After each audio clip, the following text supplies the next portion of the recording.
இப்போ வந்து பாத்தீங்கன்னா நம்மளுடைய குறும்பூர் ராஜேஸ்வரி டீமை பத்தி சொல்லணும். ராஜேஸ்வரி நாடக மன்றம் இன்னைக்கு தமிழ்நாடு எங்கும் குறும்பூர் ராஜேஸ்வரி வேணும், அந்த ராஜேஸ்வரி ஞாபகம் இருக்கே குறும்பூர் நல்லா ஞாபகம் இருக்கு. அந்த அளவுக்கு குறும்பூர் ராஜேஸ்வரின் மக்கள் மனசுல நல்லா பதிஞ்சிட்டாங்க. அந்த மாதிரி ஒரு பேர் எடுக்கிறது ஒரு சாதாரண விஷயம் இல்லை. ஒரு திறமை வளர வளர நமக்கு எப்படி இருந்தாலும் நாடகம் வரும் அப்படின்னு கிடையாது. நம்ம ராஜேஸ்வரி நாடக மன்ற உரிமையாளர் நம்மளுடைய நாகராஜ் அண்ணா கிட்ட பிடிச்ச ஒரு விஷயமே, நமக்கு எப்படி இருந்தாலும் நாடகம் வருது இல்லக்கா அப்படின்னு இருக்க மாட்டாரு. அக்கா நம்ம டீமை பத்தி என்னக்கா சொல்றாங்க ஊருங்கள்ல அப்படின்னு சொல்லிட்டு கேட்பாரு.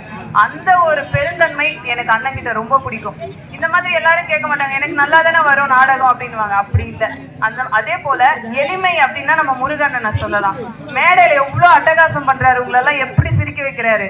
ஆனா ரியலா அவரை நேரா பாத்தீங்கன்னா அவர் பேசுற சவுண்டு கூட வெளியே கேட்காது. அந்த மாதிரி ஒரு எளிமையான அண்ணா முருகன் அண்ணாவுக்கு நம்ம எல்லாரும் சேர்ந்து ஒரு பாராட்டுக்கள். உரிமையாளர் நாகராஜ் அண்ணாவுக்கு ஒரு பாராட்டுக்கள். நாகராஜ் அண்ணா பாத்தீங்கன்னா அவங்க அப்பா தான் என் அப்பா மாதிரி இந்த டீமை எடுத்து நடத்திட்டு இருந்தாரு. இப்ப அவர் ஊராட்சி மன்ற தலைவரா இருக்காரு குறும்பூருக்கு. அப்பாவுக்கு சும்மா துணையா லாக்டவுன்ல வந்த நாகராஜ் அண்ணாக்கு இந்த கலை ஒட்டிக்குச்சு. அதுக்கப்புறமா அப்படியே வந்து நான் பாத்துக்கிறேன், நீ ரெஸ்ட் எடுப்பா போதுன்னு அப்பா விட்டுட்டு அண்ணனோட இந்த தொழில் எவ்வளவு சூப்பரா பண்றாரு. அருண் எவ்வளவு ஹைட் தூக்குறாரு பாருங்க. இந்த 2 வருஷத்துல அண்ணாவோட எக்ஸ்பீரியன்ஸ் இவ்வளவு சூப்பரா இருக்கு. பில்டிங் கான்ட்ராக்டரா இருந்தவரு இன்னைக்கு ஒரு நாடக மன்ற உரிமையாளர், ஆசிரியர், வில்லன் ஆயிட்டாரு. அவ்வளவு சூப்பரா அந்த கலை வந்து அவர் அந்த அளவுக்கு மாத்திருச்சு. இது போல ஒவ்வொரு கலைஞர்களையும் சொல்லலாம். நம்ம அதாவது தாய் தந்தை பெட்டி மிருதங்கத்துல இருந்து எல்லாருமே நம்மளுடைய ராஜேஸ்வரி டீம்ல நல்ல ஒரு ஒத்துழைப்பு கொடுக்குறாங்க.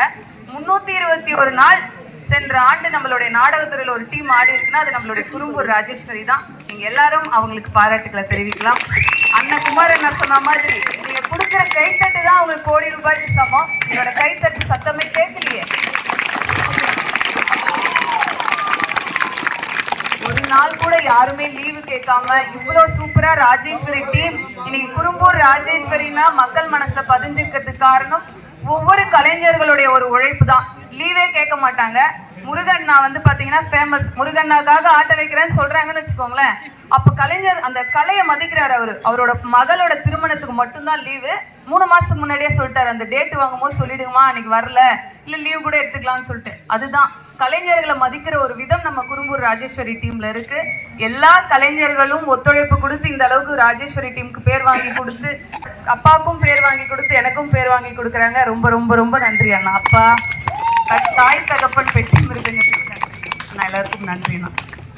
இதே போல அமைதியா பாருங்க. நன்றிண்ணா.